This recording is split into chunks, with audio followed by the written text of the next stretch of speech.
अदाकारा तमन्ना भाटिया की मुश्किलात में इजाफा होता नजर आ रहा है। महादेव बेटिंग ऐप केस में अदाकारा का नाम सामने आया। फिल्म अदाकारा से इन्फोर्समेंट डायरेक्टरेट ईडी ने इनके गुवाहाटी दफ्तर में पूछताछ की।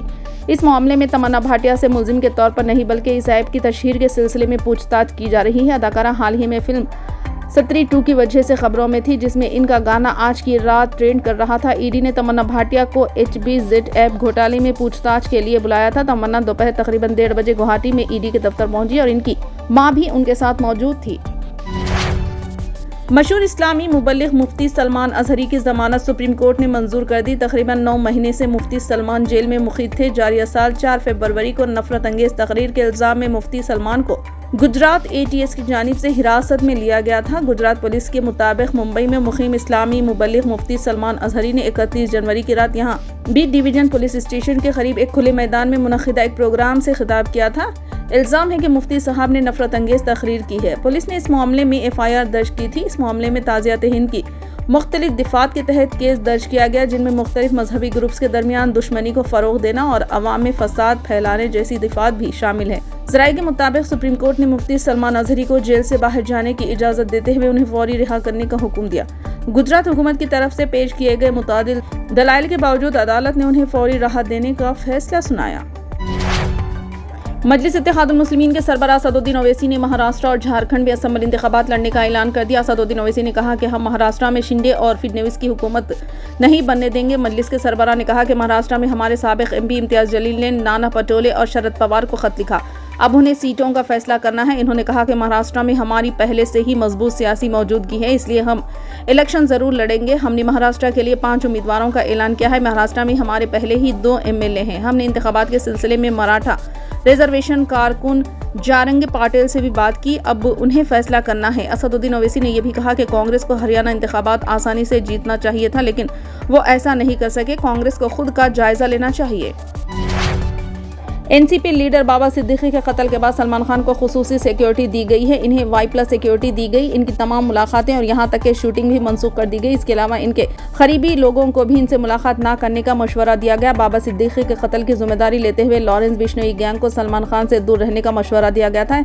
ऐसे में एक बार फिर खबर सामने आ रही है कि सलमान खान को बिश्नोई गैंग के नाम पर धमकियां दी गई हैं और 5 करोड़ रुपये तावन का मुतालबा किया गया। ANI के मुताबिक मुंबई ट्रैफिक पुलिस के WhatsApp नंबर पर धमकी आमेज पैगाम मौसूल हुआ, जिसमें सलमान खान से 5 करोड़ रुपये तावन का मुतालबा किया गया। भेजने वाले ने दावा किया इसे हल्के से ना लें। अगर सलमान खान जिंदा रहना चाहते हैं और लॉरेंस बिश्नोई से दुश्मनी खत्म करना चाहते हैं तो उन्हें 5 करोड़ रुपये अदा करने होंगे। रकम ना दी गई तो सलमान खान की हालत बाबा सिद्दीकी से भी बदतर हो जाएगी। मामले की तहकीकात शुरू कर दी गई है। मुंबई पुलिस ने इसकी जाँच शुरू कर दी। तेलंगाना में ग्रुप 1 मेंस इम्तहानात के इनेकाद के लिए तमाम रुकावटें दूर हो चुकी है और अब ये इम्तहानात मुकर्रर शेड्यूल के मुताबिक 21 अक्टूबर से शुरू होने जा रहे हैं। तेलंगाना हाई कोर्ट ने इस हवाले से दाखिल की गई दरख्वास्त को मुस्तरद करते हुए इम्तहानात को मुकर्रर वक्त पर मुनक्किद करने का फैसला सुनाया।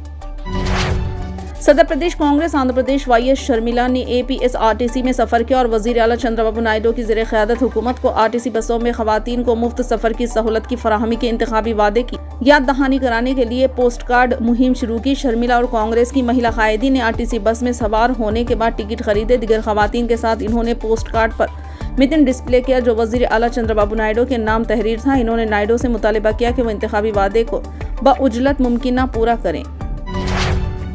Hyderabad disaster response and estate protection agency hydra जल्द ही शहर की सड़कों पर फुटपाथों पर किए गए मुस्तकिल कब्जों को हटाने के लिए मुहिम शुरू करेगी। ये फैसला मुश्तरका जायज़े मीटिंग के दौरान कमिश्नर AV रंगनाथ की क़यादत में किया गया। कमिश्नर रंगनाथ ने वजाहत की कि फुटपाथों पर कब्जा करने वाले ताजिरों को पहले नोटिस दी जाएगी ताकि वो खुद अपना सामान हटा सकें। इस मुहिम के दौरान पावर ट्रांसफार्मर्स, टेलीकम्युनिकेशन, कंस्ट्रक्शन और कूड़े के डब्बों के इर्द गिर्द मौजूद रुकावटों को भी हटाने के इक़दाम किए जाएंगे। मजीद बरां रंगनाथ ने बताया कि ट्रैफिक के दबाव को कम करने के लिए हाइड्रा महकमे ट्रैफिक के साथ मिलकर काम करेगी ताकि ट्रैफिक के औकात में भीड़ को काबू किया जा सके और सड़कों की बेहतर तौर पर इस्तेमाल किया जा सके। याद रहे कि greater Hyderabad municipal corporation GHMC ने बाकायदा तौर पर हाइड्रा को मजीद इख्तियारात देते हुए अवामी असासों जैसे सड़कें, नाले, गलियां, आबी ज़खायर, खुली जगह और अवामी पार्कों की हिफाजत की जिम्मेदारी सौंप दी है। कांग्रेस की जनरल सेक्रेटरी प्रियंका गांधी वड्रा ने कहा कि उत्तर प्रदेश में स्टेट सिविल सर्विस इम्तिहान का दूसरी बार मुलतवी करना योगी आदित्यनाथ हुकूमत की नाकामी है और ऐसा लगता है कि पेपर लीक करवाना भारतीय जनता पार्टी हुकूमत की पॉलिसी बन चुकी है, जिसकी वजह से नौजवानों का मुस्तकबिल तबाह हो रहा है। मोहतरमा वड्रा ने कहा कि यूपी PCS के प्रीलिम्स इम्तिहान को दूसरी बार मुलतवी कर दिया गया। फिलहाल के लिए बस इतना ही। देखने के लिए शुक्रिया।